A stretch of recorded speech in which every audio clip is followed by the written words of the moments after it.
Bismillahirrahmanirrahim. Assalamualaikum warahmatullahi wabarakatuh. Alhamdulillah. Alhamdulillahi rabbil alamin. Assalatu wassalamu ala rasulillahil karim. Asyhadu an la ilaha illallah wahdahu la syarika lah. Wa anna Muhammadan abduhu wa rasuluh. Allahumma sholli ala sayyidina Muhammadin wa ala alihi wa ashabihi wa man tabi'ahum bi ihsanin ila yaumiddin. Amma ba'd.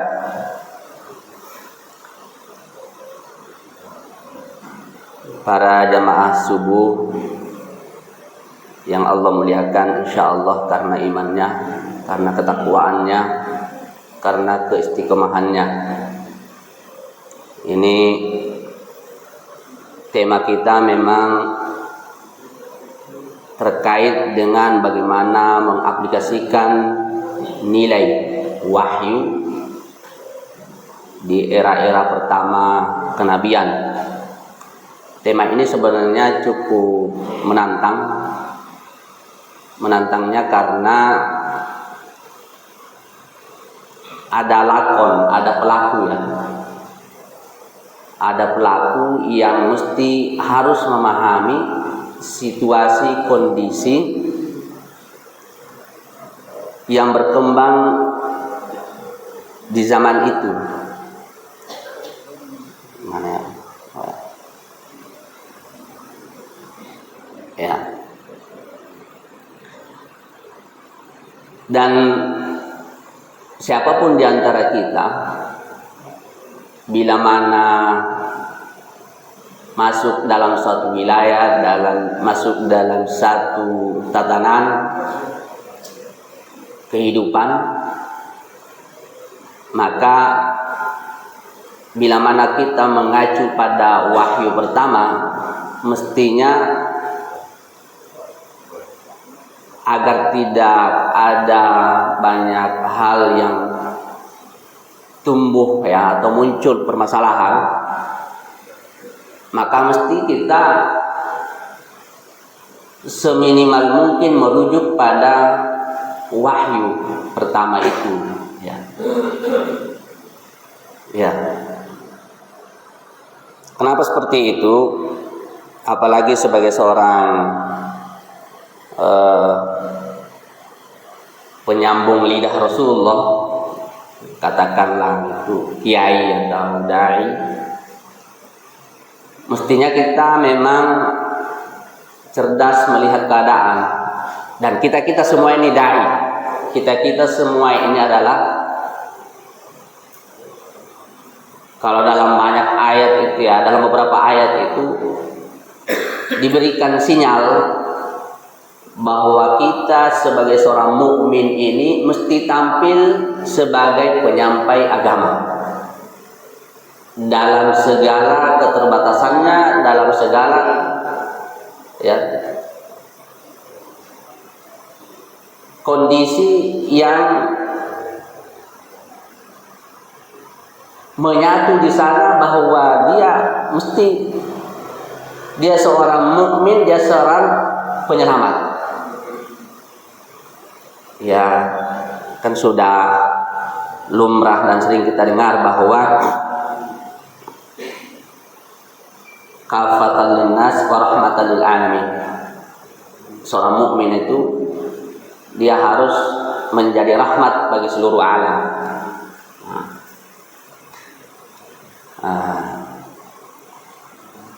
Jadi di monitor kita tampilkan bagaimana kemudian Rasulullah SAW itu awal bergeraknya itu memang memahami keadaan, membaca keadaan, melihat situasi. Kalau di depan itu ditampilkan bahwa suku besar di Jazirah Arab pada saat itu terbagi 3 ya, suku paling besarnya Arab Ba'idah, Arab Aribah, dan Arab musta'aribah. Arab Ba'idah itu kan kaum Tsamud, kaum Ad yang sudah punah ya. Punah karena banyak durhaka. Ya, kalau kaum Tsamud apa itu Ustaz?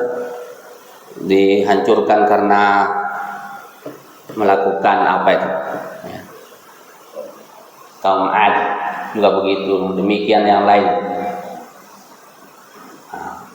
Adapun Arab Aribah ini keturunan Yarib bin Yasyub bin Qatan, atau dikatakan Arab Qahtaniyah. Itu banyakkan tinggal di daerah pesisir Arab pada saat itu. Dan yang ketiga Arab Musta'aribah itu keturunan Nabi Ismail, dinyatakan sebagai Arab Adnaniyah. Dua suku ini, Arab Aribah dengan Arab Musta'aribah ini yang berkembang biak, sehingga kemudian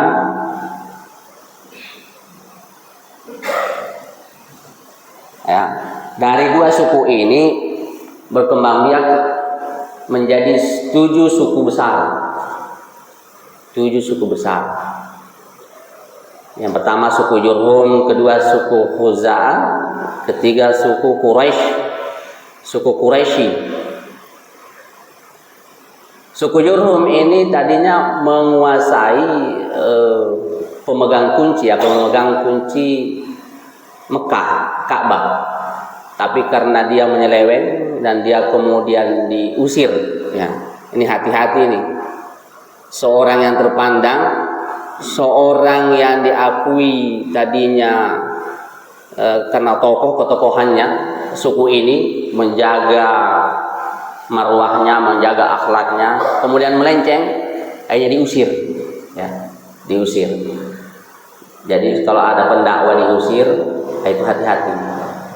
Mungkin ada hal-hal yang tidak berkenan yang dilakukannya sehingga kemudian terusir.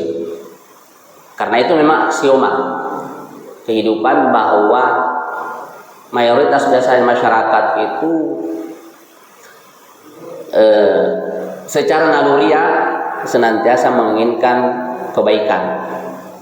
Nah, bila mana ada seorang dai terusir, ya ada dua saja. Apakah dia memang terusir karena imannya, karena istiqomahnya, atau karena dia terusir karena berbuat masalah.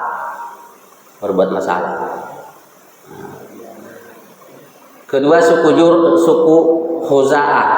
Demikian juga setelah kekuasaan suku Jurham itu selesai, penguasaan kunci Mekah itu berpindah tangan ke Khuza'ah. Suku Khuza'ah juga seperti itu. Terusir karena melenceng, dianggap melenceng. Maka pindahlah ke suku Quraisy.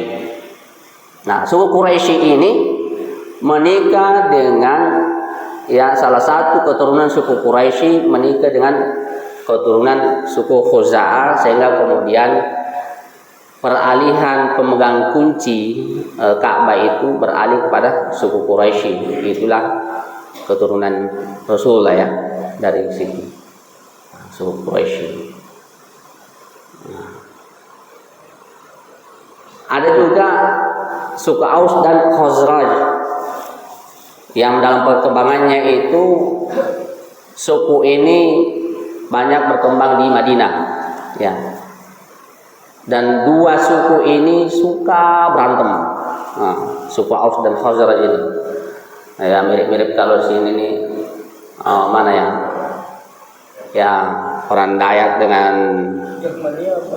Jakmania ya. Dengan Bogotoh ya. Atau mungkin anak sekolah kita lah, anak STM ya. Anak STM. Ya. Kemarin itu Ustaz apa tuh di daerah mana itu, daerah Jakarta ya, antara orang Ambon dengan orang apa Nah, itu suku Aus dan Khazraj itu memang sukanya berantem, ribut. Nah, ini adalah salah satu suku keturunan Nabiullah Ismail. Nah, ini perlu kita pahami semua kenapa kemudian Rasulullah itu bertahanus. Rasulullah itu kemudian berbuah hiro, ya. Nah, perlunya seorang dai atau siapapun di antara kita bila mana memecahkan masalah, melihat situasi, membaca dengan lengkap, dengan syumul, maka kembali kepada Rabb. Nah, kalau kita kan disunahkan itu oleh Rasulullah, ya, bila mana ada masalah, sulit atau gimana gitu kan, ambil wudu untuk sholat 2 rakaat. Kembalikan kepada Allah, mohon perlindungan, mohon petunjuk. Nah, dan Rasulullah itu sebagaimana kita mengetahui lewat asar atau hadis, ya, mungkin setiap kali habis melakukan perjalanan pulang itu nggak tiba-tiba pulang ke rumah begitu saja, dia langsung ke masjid ambil wudu, sholat 2 rakaat. Dalam keadaan seperti apapun seperti itu. Rasulullah senantiasa bila mana habis melakukan perjalanan balik ke rumah, langsung ke masjid sholat 2 rakaat, karena berdampingan, ya, rumah beliau dengan masjid. Ini sunnah-sunnah yang mungkin kita nggak kurang perhatikan. Padahal seyogianya kita ini sebagai seorang mukmin, seorang pengikut Rasulullah, kalau mengatakan cinta pada Nabi, hal-hal seperti ini yang sedetail-detail ini harus kita perhatikan. Ini sekaligus menjaga kedekatan kita dengan Rabb. Kita ini merasa terpantau dengan itu, merasa terpantau. Ada ada keadaan rasa-rasa kayak menggelitik. Kamu tadi itu agak-agak lalai. Agak lalai. Kenapa? Ya, perjalanan seorang mukmin, perpindahan waktunya itu dari waktu ke waktu terkontrol. Hidup dia, hidup ruhnya, kolbunnya hidup. Mestinya begitu. Nah, kemudian ada suku Bani Qainuqa. Bani Qainuqa ini bersekongkol dengan kaum Nadir dan Quraidah yang mereka ini sangat memusuhi Islam. Ada juga Bani Nadir, suku dari bangsa Yahudi yang kaya raya. Ini salah satu suku yang pernah Rasulullah SAW itu meminta untuk membayarkan diat, ya. Tapi mereka bukan memberi bantuan, malah ingin membunuh Nabi. Kemudian terakhir suku yang ketujuh Bani Quraidah pernah mengkhianati perjanjian damai dengan Rasulullah Sallallahu Alaihi Wasallam.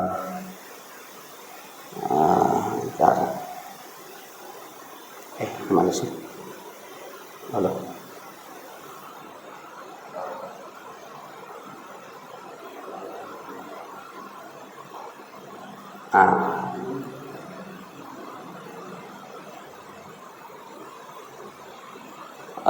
Arab Saudi itu Jazirah Arab, ya, diapit 2 kerajaan yang besar di zamannya. Kerajaan Romawi di timur, Bizantium itu di Bizantium itu saat penaklukan Konstantin, ya. Ketika Muhammad Al-Fatih terangkat menjadi naik tahta di usia 14 tahun. Nah, rajanya Bizantium inilah yang marah besar. Kok anak kecil yang jadi raja, katanya. Sehingga kemudian kembali kepada Sultan Mehmed, ya, yang ngambil alih kerajaan itu untuk guna mengeliminir kemarahan raja Bizantium ini, raja Romawi. Kemudian yang satunya lagi kerajaan Persia, itu diapit oleh dua kerajaan ini. Walaupun kemudian tidak ada pengaruh yang terlalu signifikan yang dialami oleh Jazirah Arab pada saat itu, khususnya Mekah ya, karena memang jauh nggak terikut pengaruh lah. Hanya di sebagian kecil yang daerah-daerah subur yang di bawah pengaruh kerajaan Romawi dan Persia. Dalam artian potensi untuk berkembangnya dakwah Islam di awal pertama itu semacam ada kemudahan-kemudahan dari sisi itu. Itulah yang kemudian Rasulullah seakan lebih mudah dari sisi itu. Jadi ketika belum kuat, ya semestinya memperhatikan kekuatan dulu ya. Nanti ketika kemudian kuat, mengumpulkan tenaga atau apa strateginya, baru kemudian berkirim surat. Kan begitu strateginya Nabi itu. Berkirim surat Nabi itu ketika udah mulai kuat ya. Nah, yang kedua, kebiasaan ya budaya Arab di masa jahiliyah. Nah, di sini kemudian Rasulullah itu banyak merenung. Ya, di mana saat itu bangsa Arab itu ya seperti perlakuan tidak adil terhadap perempuan diperlakukan seperti benda mati, bahkan dibunuh saat masih bayi. Ya, malu. Ya, kita kenal Sayyidina Umar ibn Khattab ya, masih kecil anaknya, lagi lucu-lucunya datang kepada ayahnya, ayah. Mungkin kita kebayangkan ya, seorang anak kecil perempuan datang kepada ayahnya meminta sesuatu, minta kasih sayang. Tapi kemudian apa? Karena Umar malu, dibunuhnya anaknya pada saat itu. Malu kenapa? Mereka itu malu, orang-orang Arab jahiliyah saat itu malu memiliki anak perempuan. Malu. Kemudian yang kedua, perbudakan dan pelacuran merupakan hal yang biasa di negeri kita, seperti itu ya. Ya, pelacuran ya di mana-mana udah biasa. Ya, cuman perbudakan aja yang nggak ada. Kalau di sono lebih keras lagi, ada perbudakan, ada pelacuran. Kalau orang kita ke sana ya dianggapnya budak sebagian tertentu ya, walaupun mungkin mulai bergeser itu pemahaman orang-orang Arab saat ini, tapi sebagian lagi masih menganggap itu ketika ada ART, ada orang dari Indonesia dikirim ke sana dianggapnya budak. Dan kalau dianggap budak berarti dianggap apanya saja ya diambil semuanya ya, baik ya, diperlakukan semena-mena, dikuasai juga. Itu yang terjadi. Nah, itu budaya Arab jahiliyah. Kalau ada yang masih seperti itu, berarti dia masih terkontaminasi atau masih dapat angin-anginnya jahiliyah. Dia masih bahlul ya. Masih bahlul. Kalau ada orang yang memperlakukan orang yang ada di rumahnya, yang membantunya dia seperti itu, berarti dia masih kena angin-angin jahiliyah, masih bahlul ya. Ya. Bahlul apanya? Imannya bahlul ya. Karena tidak memandang manusia seutuhnya, tidak berusaha memahami bahwa manusia itu memiliki peradaban tersendiri. Dia layak dihormati, layak diperhatikan, layak diperlakukan dengan baik. Nah itu, seperti itu. Karena sama-sama manusia Abdullah, sama-sama hamba Allah. Nah, menyembah berhala, ya itu sudah jamak kita tahui. Masyarakat Arab itu menyembah berhala, ya ada Lata, Uzza, Manat dan Hubal. Minuman keras, masyarakat Arab senang memabukkan diri dengan minuman khamar dan nadir. Justru, ini Nabi sudah membacanya itu, ya. Dan dengannya kemudian sampai 3 tingkatan ya, baru kemudian turun larangan penuh jangan minum khamar. Itu pentingnya kalau kita ini ya, siapapun di antara kita masuk dalam suatu wilayah, jangan karena kita preman kelas kakap nih masuk di suatu wilayah, anggaplah Pak RW ya, Pak RW silatnya kan, mohon maaf nih Pak RW ya. Silat mungkin ada di sini yang jago silat apa kan, masuk di suatu wilayah karena dia merasa saya yang jago silat.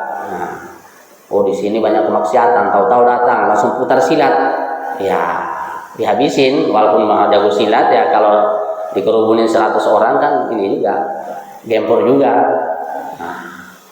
Pentingnya dalam kondisi apapun, semuanya kita masuk ke satu wilayah ini hanya kita bukan berdakwah saja. Mungkin kita masuk di suatu wilayah itu, anggaplah kita ini di TU ini dari berbagai macam suku juga kan. Kalau kita perhatikan dari berbagai macam suku, masuk ke sini petentang-petenteng. Nah, gua lah ini yang paling ya. Kalau bukan gua nggak jadi ini katanya. Barang ini mandek, berhenti. Kalau bukan saya, nah ini itulah yang disanggah dalam surah Al-Alaq itu. Kalla innal insana layatgha. Itu memang manusia itu ada kecenderungan untuk ini, berbangga diri. Memperlihatkan ini saya. Itu sudah diberikan pelajaran oleh Allah bagi kita itu ya, di ayat ke-6 surah Al-Alaq ya, dalam urutan nuzulnya wahyu itu adalah periode yang kedua turunnya wahyu. Periode pertama kan ayat 1 sampai ayat 5 surah Al-Alaq. Dan itu sudah sepakat para ulama. Urut-urutan surah yang turun itu di era awal kan surah Al-Alaq, surah Al-Qalam, kemudian Al-Muddathir, kemudian Al-Muzammil. Ada yang pemahaman lagi yang lain, ulama yang lain mengatakan Al-Muzammil dulu baru Al-Muddathir. Kenapa? Butuh kekuatan dulu. Sholatnya harus mantap itu. Ya, kalau ulama yang lain mengatakan itu ya, sholatnya itu harus mantap baru Al-Muddathir. Kenapa? Mau keluar menyampaikan agama, kalau nggak beres pribadinya, nggak beres keluarganya, orang akan melihat, yalah, apa yang kau ucapkan itu omong kosong aja. Kalau istilah orang sekarang kan apa itu? Cuman omong doang dia, teori. Nah, makanya ada ulama mengatakan Al-Muzammil dulu baru Al-Muddathir. Yang pertama Al-Muddathir, Al-Muzammil. Kemudian yang kelima turun itu Al-Fatihah dan ayat-ayat berikutnya. Al-Fatihah itu ayat kemenangan. Sudah terbentuk. Kemudian perjudian. Itu perjudian menjadi budaya sehari-hari kalau di Indonesia nih dan seluruh dunia sekarang nih, judol. Judol. Ini sebenarnya kita ini sebagai seorang mukmin yang hadir di sini mestinya nggak bisa tidur melihat judol itu. Loh, kok bisa nggak bisa tidur? Ini tanggung jawab kita juga, Pak. Tanggung jawab kita. Bila mana ada di antara saudara kita, atau tetangga kita, atau ada sanak famili kita yang melakukan itu, bagaimana caranya untuk mengingatkan dia agar kembali jangan judol itu, jangan kemudian tersangkut dengan masalah judi online itu. Perjudian. Ini menjadi pemikiran dari Rasulullah SAW. Kemudian kebiasaan budaya Arab di masa jahiliyah masih ya, mencuri, merampok. Ini anak saya nyusun nih, saya nggak, ya namanya orang ini ya, saya itu nggak terlalu familiar dengan begini nih. Jadi anak yang saya minta tolong dibuatkan. Ya, mencuri, merampok. Sampai sekarang itu masih kejadian di kita juga, ya. Kehidupan itu aksiomatik aja. Yang dulu ada hak dan al-batil, sampai hari ini hak dengan al-batil itu ada. Seperti tadi katanya Pak Ridwan,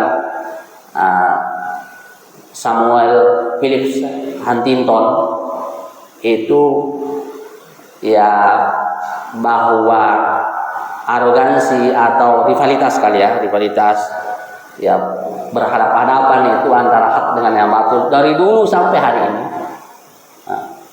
Hegemoni antara peradaban barat dengan peradaban timur. Kalau barat diwakili semuanya Amerika dan teman-temannya sana, kemudian timur mungkin Soviet ya. Ya. Ada kemudian Islam ya. Islam datang menawarkan konsep yang utuh, konsep yang luar biasa, konsep yang kafatan linnas wa rahmatan lil alamin, menyelamatkan, bukan hanya menyelamatkan dari sisi ekonominya saja, tetapi bagaimana manusianya itu sendiri terselamatkan dari ya, kalau anggapan kita berbuat baik pada sesama itu sudah baik. Untuk orang Islam itu bukan hanya sampai di situ, ada lagi lebih di atas dari itu. Nah, ada namanya ikhlas ya, ikhlas, muhsinin. Nah, dia benar-benar berkarya melakukan sesuatu itu bukan karena manusia, karena pengen dinilai yang terbaik oleh Allah Subhanahu wa taala. Makanya unggulnya kita ini sebagai seorang mukmin di situ. Selain ya, kalau penilaian manusia itu kan cuman ya itu bonus saja, bonus dari kita berbuat baik. Tetapi penilaian yang sesungguhnya yang kita inginkan adalah penilaian dari Allah Subhanahu wa taala, tidak yang lain, bukan dari yang mana-mana. Karena kita beriman pada yaumil akhir, kita beriman pada yaumil akhir yang menuntut kita untuk berbuat baik, yang menuntut kita kemudian menjadi orang-orang pilihan, sehingga kemudian Allah berkenan menjadikan kita sebagai kekasihnya, memasukkan kita dalam jannahnya. Nah, itu predikat kita itu tinggi di situ, tidak dimiliki oleh dari manapun. Perang masyarakat Arab sering berperang ya, bahkan ada perang uang yang berlangsung selama 40 tahun. Bayangkan ya. Itu kalau apa namanya kita hanya arogansi karena pengen satu sama lain saling menguasai. Dan maaf ini, saya juga kadang cenderung menilai itu suasana politik ini ya. Walaupun mudah-mudahan ke depan nggak seperti itu. Antara muslim yang satu dengan muslim yang lain beda partai, ya, itu kan saling menyerang. Yang sebenarnya ini bukan budaya Islam. Harusnya kan mukmin yang satu dengan mukmin yang lain itu kal jasadil wahid, ibarat satu tubuh. Bila mana dia sakit kakinya, kukunya saja mungkin kesandung di ini, kepalanya nyut-nyut ngerasakan aduh sakit banget, apalagi kalau tengah malam nyut-nyut ngambil nana itu ya, waduh sakit banget ya Allah. Harusnya seorang mukmin gitu, mukmin yang satu dengan mukmin yang lain kal jasadil wahid. Makanya Rasulullah itu mengatakan tidak beriman seseorang bila mana dia tidur kekenyangan ini karena kenyang dia tidur, sementara tetangganya nggak bisa tidur karena kelaparan. Itu betapa urgensinya itu namanya persaudaraan ya. Satu iman ini begitu penting. Ada doa juga kan, Allahumma aslih dzata bainina, Allahumma alif baina qulubina. Nah, kita ini senantiasa untuk dianjurkan banyak berdoa. Allahumma aslih dzata bainina. Ini kita biar saling berislah hatinya ini, saling mengikhlaskan. Jangan ada di antara kita itu benih-benih karena rusaknya perjuangan Islam itu ya di sini. Terjangkiti dengan al-wahan. Terjangkiti penyakit al-wahan. Jadi, wah, dia ini pendatang baru kok dia jadi ketua. Nah, itu al-wahan. Walaupun dari sisi materi nggak ada, karena manusia itu memang ada rangsangan, ada hal-hal yang membuat dia prestise maunya. Oh, saya pengen berprestise, saya pengen berprestasi. Dia mau dia anggap. Itu tuh ada. Penyakit itu ada. Itu tidak mengenal siapa. mau kiai mau apa tetap ada. Mau kiai mau apa, apalagi kita ini yang masyarakat awam, masyarakat yang tidak memahami Islam secara mendalam, apa mungkin kita juga baca Al-Qur'annya atau baca hadisnya dan kemudian kita melihat sejarah Rasulullah bagaimana perjuangannya itu minim, ya seperti itu. Kita cenderung ada kecenderungan untuk seperti itu. Kalau kita nggak dianggap, sudah merasa saya kan sudah bangun masjid itu ada penyakit itu seperti apa? Bagaimana mengeliminirnya? Ya, kalau ada hal seperti itu, ya kita langsung pikir bagaimana orang-orang yang mendustakan agama itu nanti di yaumil qiyamah, seperti apa menghadap Allah. Ya, kita harus berpikirnya begitu ya. Ini mengeliminir, upaya mengeliminir supaya kita ini tidak berlebihan. Nah, kemudian poligami. Poligami ya. Ini poligami. Pak RW cuma suaranya doang mau poligami, enggak berani-berani. Ya. Ya, poligami. Kebiasaan orang Arab itu memiliki lebih dari satu istri. Dan cenderung brutal. Cenderung brutalnya mana? Dua bersaudara itu bisa disatuin. Enggak ada itu istilah. Bahkan yang saya tahu ada di antara sahabat itu sampai memiliki bukan sahabat kalau kalian. Orang Arab itu ada yang sampai memiliki lebih dari 20 istri, 30 istri itu udah biasa. Jadi kalau ada yang melakukan dengan hal demikian juga ya bisa ditanya-tanya. Kenapa? Karena adil itu berat ya. Adil berat itu.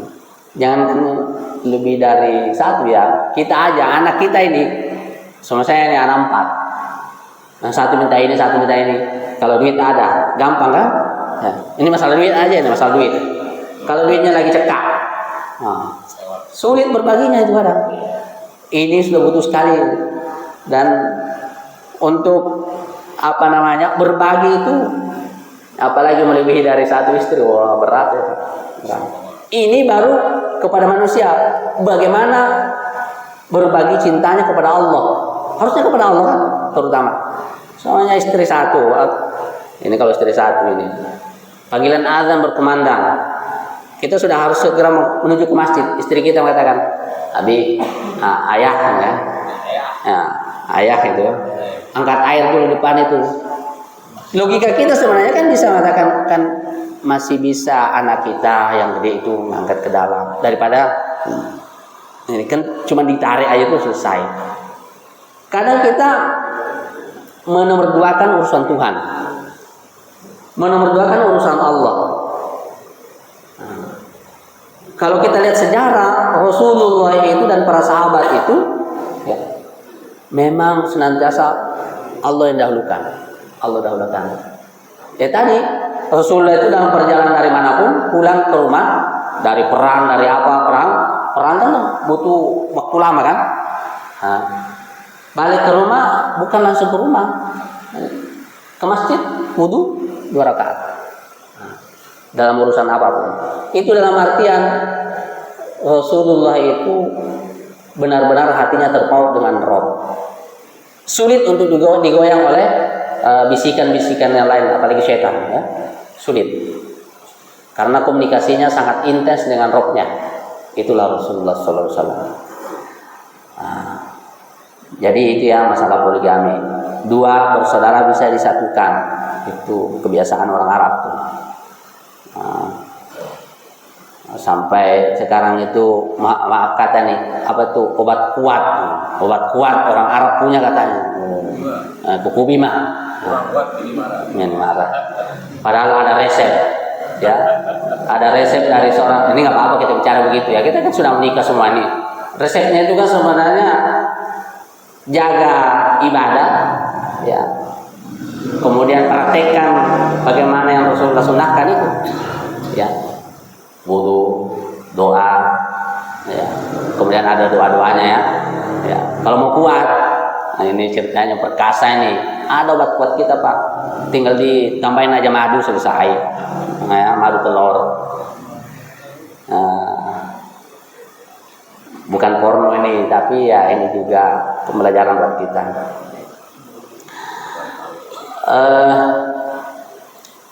Kemudian selain itu orang masyarakat Arab itu memiliki tradisi lisan yang kuat, pandai syair ya, pujangga lah, pujangga. Nah, para pujangga itu yang suka tampil pengen menandingi ayat-ayat yang turun.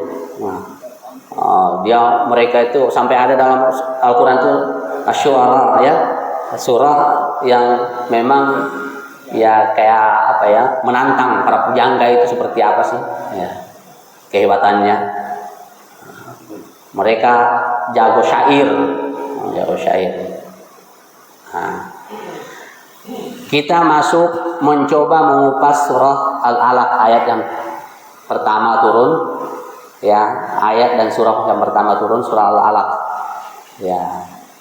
Kita mengupas di ayat yang pertama, a'udzubillahi minasyaitonirrajim, iqra bismi rabbikal ladzi khalaq. Nah, dengan kekayaan yang dimiliki oleh Rasulullah tadi, pengayaan, melihat sosial kulturalnya masyarakat seperti itu, orang Arab, kebiasaan mereka seperti apa, dan kemudian Rasulullah membaca ada dua kerajaan yang mengapit Jazirah Arab pada saat itu. Ini pemetaan ya, dia lihat seperti itu. Dan kemudian Rasulullah kembali bagaimana ini melakukan langkah-langkah dakwah itu. Maka beliau bertahanus. Karena rusak ini peradaban manusia yang harusnya mulia, tapi kemudian rusak dengan keadaan seperti ini, peperangan, berkecamuk sampai ada yang 50 tahun. Kemudian wanita bebas dibunuh, diperlakukan yang tidak semena-mena. Kalau pedagang sebenarnya, kalau tujar ini, seorang pedagang itu melihat kondisi kok begini keadaannya ya, dipilah-pilah, kemudian dia harus berpikir langkah apa yang harus dilakukan ya. Maka pentingnya kita kembali kepada Rabb. Iqra bismi rabbikal ladzi khalaq. Yang pertama namanya Iqra, perintah untuk membaca. Membaca secara aktif dan tidak aktif, memanfaatkan panca indera yang Allah berikan. Ada mata, ada telinga, mendengar. Ketika difitnah Rasulullah, Muhammad itu majnun ya, kalau dalam surah Al-Qalam itu kan, dan dibantah oleh Allah, nun wal qalam wa ma yasturun ma anta bi ni'mati rabbika bimajnun wa innaka la'ala khuluqin 'adzim. Kata Allah Subhanahu wa taala, ma anta bi ni'mati rabbika bimajnun, nun wal qalam wa ma yasturun. Demi pena dan apa yang mereka tulis. Kalau zaman kini ya, pegiat agama itu kadang dibilang teroris, ditulislah itu di media ya. Itu Islam teroris, itu orang keras, itu orang gini-gini. Mereka mengangkat, berusaha membuat framing itu supaya ada judge dari masyarakat bahwa orang yang suka ke masjid itu adalah aliran keras. Dan bertahun-tahun ditanamkan itu sehingga kemudian kita ini takut ke masjid. Bertahun-tahun dilakukan seperti itu agar umat ini dijauhkan dengan Qur'annya, dijauhkan dengan pemahaman ya sunnah-sunnah Rasulnya. Nah, itu terjadi. Dan kita secara tidak sadar, karena kita mungkin minim informasi juga tentang itu, dan kita seakan-akan membenarkan bahwa yang namanya orang banyak mengaji itu, orang yang suka ke masjid itu aliran keras ya. Padahal kita ini aliran lembut Pak. Kita ini aliran yang pengen ya, dengan informasi ayat-ayat itu ya, improvisasi dari ayat-ayat itu, kita ini pengen menjadi bagian dari ummatan wasatan litakunu syuhada 'alan nas. menjadi umat pertengahan, menjadi saksi turut juga. Namanya saksi juga berarti terlibat kan. Kalau di hukum itu kan namanya saksi itu kan dia terlibat di dalamnya. Litakunu syuhada 'alan nas. Kita pengen berada di dalam ya rombongan atau kafilah atau gerbong ya orang-orang yang beriman kepada Allah. Walaupun mungkin kita ini hanya bisanya menjadi ya apa namanya, yang tadinya ada paku di tembok, karena itu tembok itu apa ya, kipas angin itu tempat nyantolnya, paku itu tempat nyantolnya kipas angin mau rontok, kita benahin itu. Kita berwasilah mudah-mudahan dengan paku ini mengantarkan diri kita masuk surga. Bersaksi nanti paku itu di yaumil kiamat. Hambamu satu ini ya Rob. Ya. Tadinya itu kipas angin yang ada di masjid, assalam semuanya. Mau rontok, mau jatuh, dia benahin. Karena dia kepeduliannya tidak menginginkan saudaranya yang lain ketimpa kipas angin, dia benahin dengan ikhlasnya. Dia, engkau ya Allah, berkenallah, masukkan dia ke dalam surgamu, dalam jannahmu. Jadi hal-hal terkecil seperti itu sebenarnya itu menjadi komunikasi efektif kita dengan roh. Bercakap-cakap dengan paku. Ya. Bersaksilah kamu nanti dia memiliki kiamat ya. Nah, kalau orang tasawuf kan ada begitu tuh ya. Kadang pemahaman seperti itu ya. Apa yang dilewati dia yakin ngobrol. Memang begitu kan? Ada hadisnya itu. Orang mukmin ahlul ilm itu lewatnya itu berzikir dengannya batu yang dilewati. Ya, tumbuh-tumbuhan, rumput. Nah, kemudian pohon-pohonan. Ketika dia lewat itu berzikir. Ada orang soleh ini, soalnya Pak Ridwan ini lewat. Zikir itu mengiringi. Nah, seperti itu. Nah, lalu media apa yang kita pakai untuk mengikro, membaca ini? Di sana ada mata, ada mulut, ada telinga, ada akal, ada qalbun. Nah, yang tertinggi qalbun ya. Mata ini kalau kita mau sesuai dengan predikat kita sebagai seorang mukmin, ya seyogianya mata ini dimanfaatkan untuk hal yang baik.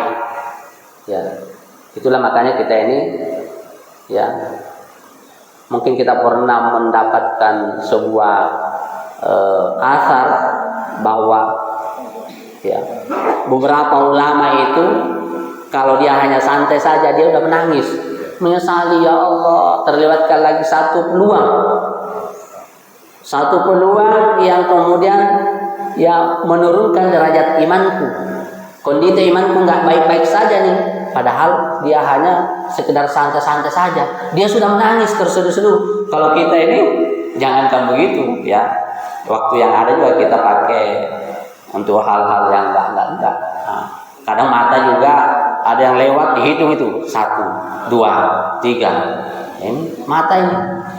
Pentingnya mata ini ya dijaga supaya nggak lihat dia.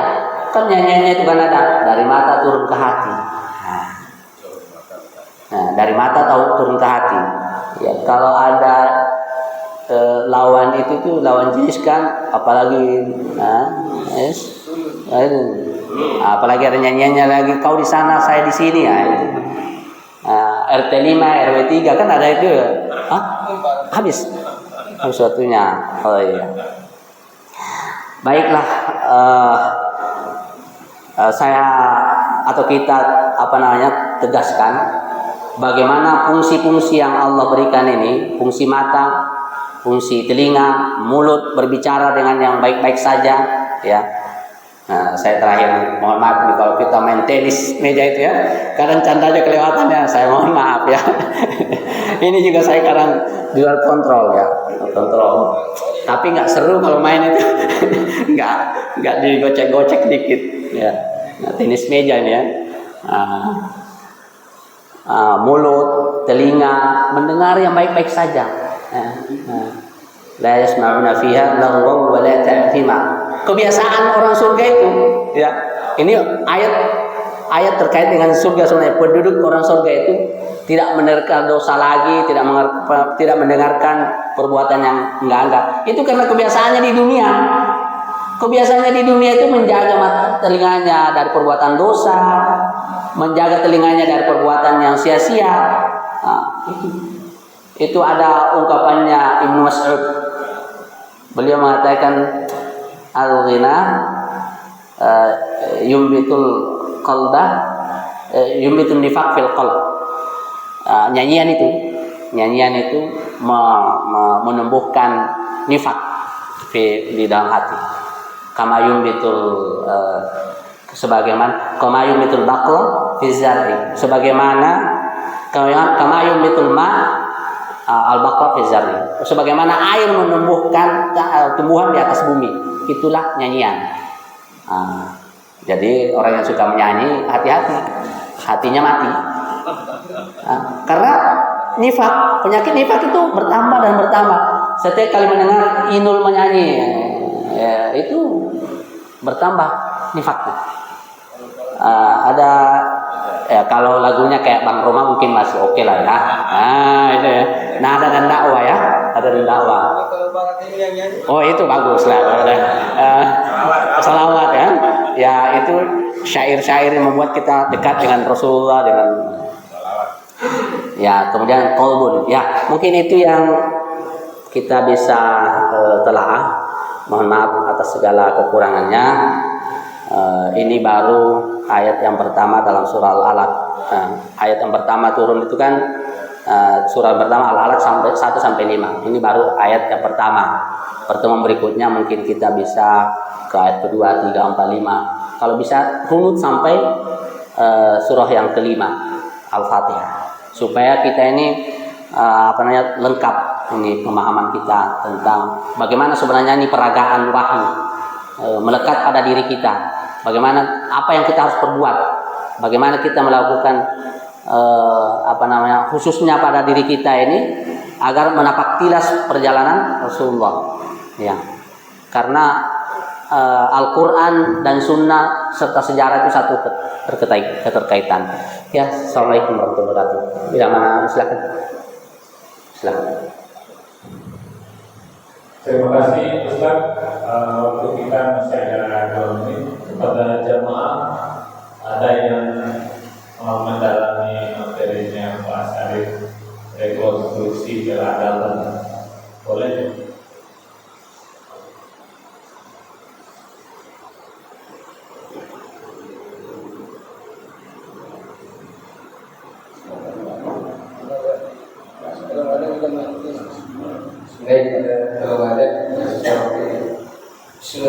Assalamualaikum warahmatullahi wabarakatuh. Tadi sudah disampaikan wahyu ya. Jadi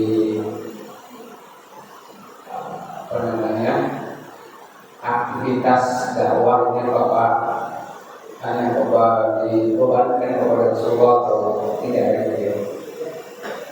Oleh demikian pemahaman untuk menyampaikan agama atau mendakwahkan agama ini, apakah itu dari hanya tugas ustaz, tugas kiai, tugas ulama atau tidak, atau tugas kita semua. Ini share pendalaman bahwa jangan sampai kita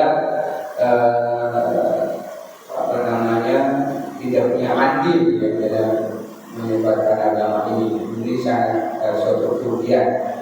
Makanya Nabi menyampaikan balighani walau ayat.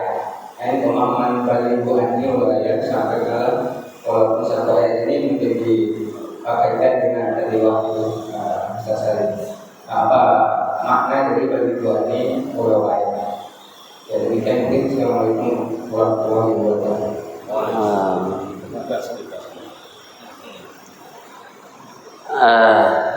Ada lagi? Ada ya? Cukup satu. Ada lagi? Ya, silakan.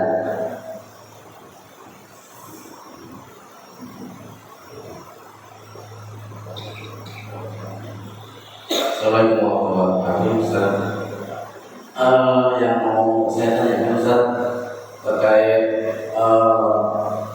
Al-Quran itu kan wahyu dari Allah ya, dan disampaikan melalui Injil kepada Rasulullah SAW. Nah, dalam penyampaian wahyu ini memang dulu Rasulullah itu tidak bisa baca dan tidak bisa tulis. Nah, maka dari itu bagaimana secara bisa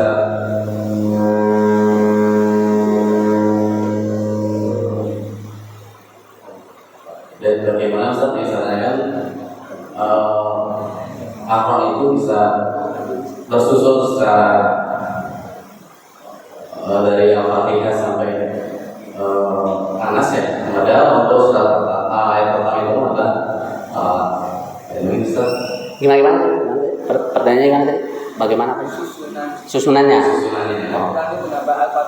Oh iya. Iya. Assalamualaikum warahmatullahi wabarakatuh.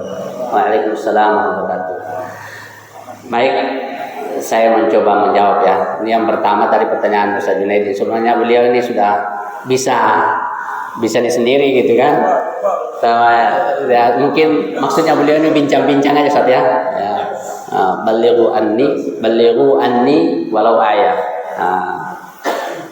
Beliau bertanya seperti apa sebenarnya implementasi dari ayat ini? Balighu anni. Hadisnya. Iya maaf. Bagaimana implementasi dari hadis ini? Kalau kita melihat anjuran ya Al-Quran itu dalam sisi manapun kita bisa menjadi bagian dari dakwah Islam itu sendiri. Belakangan ini kan kita ngaji di Auditorium ini. Mungkin yang membaca kemarin Ustaz Junaidi turun dari sini, yang ikut dalam halaqah itu kan bagian dari dakwah juga. Coba kalau pada bubar nggak ada yang mau ikut, apakah syiar itu tersampaikan? Syiar sendiri ini kan bagian dari balighu anni walau ayat. Kalau para muslimin mukminin bapak-bapak sekalian ini enggak, saya nggak mau ikuti karena mungkin kepeduliannya juga sama agama kita kurang dan keterpanggilan kita untuk dekat dengan Allah melalui ayat-ayat Al-Quran itu kurang. Nah, kita acuh aja pergi. Nah, ini bagian dari balighu walau ayat. Sekecil itu pun sebenarnya kita bisa punya peranan dalam mengorkestrasi ya, kalau bahasa orang ini ya, mengorkestrasi nilai-nilai peradaban Islam itu sendiri, bahwa Islam itu guyub. Mana guyubnya? Itu lihat halaqahnya masjid. Ada suasana ilmiah, ada suasana ilmu, peningkatan iman, peningkatan ilmu terjadi di orang-orang mukmin itu. Kita lihat peradaban yang lainnya, peradaban lain kan itu ada istilah kiai saya dulu, kata beliau. Jangan sampai kita beriman ini, berislam ini seperti tai kambing. Kok bisa? Tai kambing itu keluar dari pembuangan bluk, menyatu kan, tapi ketika nyampe di tanah, terhambur ya. Terhambur. Nah, kualitas mukmin kita sekarang ini, kualitas iman kita seperti sekarang ini katanya, ya masih seperti tai kambing itu, kelihatan bersatu, tapi hatinya bercerai-berai. Hatinya bercerai-berai. Ibarat tai kambing. Sesederhana itu perumpamaan dari Allah. Jangan seperti baunya tai kambing katanya. Keluar dari ininya menyatu sampai di tanah terhambur. Iman kalian itu jangan seperti itu. Kalau kita mau baca sesuai dengan tartib nuzuli ya. Tartib nuzuli. Kalau kita membaca segala sesuatunya itu bismi rabbik. Itu kan kekayaan bismi rabbik kan itu. Segala apapun yang terjadi kita harus membaca dengan bismi rabbik, dengan atas nama Rabbmu. Ini kan dibahas oleh Ustaz Ali Ghozi kemarin pertemuan Tauhid Rububiyah ya. Kita harus membaca semuanya itu dengan kerububiyahan Allah. bahwa ada yang memelihara semuanya, ada yang memelihara. Dan kita yang bagian masuk sebagai makhluk di sana, ya, diberikan ya peluang untuk memelihara semuanya ini. Kita pengen berupaya untuk menginternalisir tauhid rububiyah itu, bahwa Allah memberikan contoh bagaimana menjaga keterseimbangan antara siang dan malam, ya. Dan kita mesti menjaga itu, jangan dirusaknya. Itu tauhid rububiyah. Bismi rabbik. Jadi barometer kita itu kembali kepada Allah, kembali pada Allah. Ya. Dalam ayat yang lain, wattaqullaha wa yu'allimukumullah. Ada itu, bertakwalah kepada Allah dan Dia yang wattaqullaha wa yahdikumullah, ya. Saya lupa ayatnya. Jadi berimanlah kepada Allah dan Dia yang akan memberikan hidayah, petunjuk. Dia yang akan mengajari kita, Allah. Kalau kita perhatikan para sahabat kan seperti itu. Para sahabat itu kan nggak ada pada saat itu kayak sekarang ini sekolah formal disuruh baca pun nggak ada. Tapi Bilal bin Rabah itu seorang budak yang tidak mengerti apa-apa, budak Pak, diperjualbelikan, sudah hitam. Nah, kalau dalam ini ya, iya. Nanti ketawa Bilal itu baru kelihatan, manusia ternyata. Kalau di malam hari ya, saking hitamnya itu, saking tertinggalnya itu Bilal itu, sahabat mulia satu ini. Tapi tersentuh Islam, ikut halaqah dengan Rasulullah, bersama Rasulullah di Arqam itu, di kelompok halaqah itu, terangkat derajatnya Pak, sampai jadi gubernur. Tanggung-tanggung. Kenapa? Dia tersentuh Islam, tersentuh wahyu. Jadi kalau ada orang Islam yang leto-leto yang ini apakah imannya hidup apa mati? Kalau mati kenapa? Nah, ini pentingnya kita itu, dan hikmah, salah satu hikmah turunnya Al-Quran itu beransur-ansur di situ. Nah, yang kedua sedikit lagi. Satu lagi. Nah, susunan ayat itu tartib nuzuli itu sudah ada pembahasan di para ulama yang ahli di bidangnya, itu sudah ada urutannya seperti itu. Kita bukan ngarang-ngarang. Jadi al-alaq, al-qalam, al-mudaththir, al-muzammil, al-fatihah dan seterusnya sampai an-nas itu sudah ada. Memang kalau di Mushaf Utsmani dimulai dari surah Al-Fatihah sampai surah An-Nas. Sudah ada itu tartib nuzul. Sebab musababnya turun ayat itu, demi ayat itu sudah ada. Kenapa turun? Iqra bismi rabbikal ladzi khalaq. Karena Rasulullah pada saat itu mengalami seperti ini, gini-gini. Itu sudah ada. Peristiwa-peristiwa itu yang diungkap oleh para ulama tarikh, ulama yang punya kafa'ah di situ, itu sudah ada. Dicontohkan, ini peristiwanya ini, kemudian turun ini tentang khamar semuanya. Khamar kan 3 kali kan. Pertama cuman informasi, kedua sudah mulai memberikan bahwa itu nggak ada baiknya, ya ketiga baru dilarang total.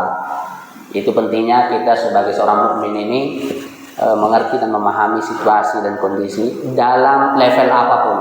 Ya, mungkin itu ya yang bisa dibahas. Mohon maaf atas segala kurangnya. Wassalamualaikum warahmatullahi wabarakatuh.